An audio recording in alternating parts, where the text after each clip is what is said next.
Assalomu alaykum. Men Telyapova Guldarikaman. Men hamshira bo'lib ishlayman. 2 yil davomida menda женский kista bo'lgan. Shu kistani 2 yil davolab men hech qanaqa davo ko'rmadim. O'shandan keyin fevralda ozgina shu женский tarafdan кровотечение, qon ketish bo'lgan.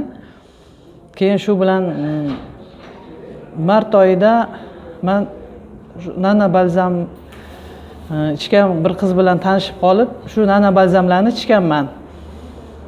Nana balzamni faqat bir kursgina ichganman. Menda женский kista shu balzamlardan bir kurs ichgandan keyin so'rilib ketdi.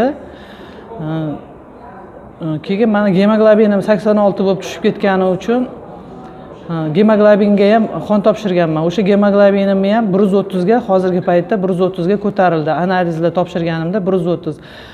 Men vrachimga borganimda kistani vrachim topa olmadi. U vrachim aytdi, sizda hech qanaqa kista yo'q ekan, kistangiz yaxshi bo'lib ketibdi.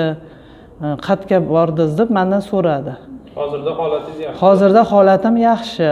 Gemoglobinlarim ham yaxshi, hammasi joyida.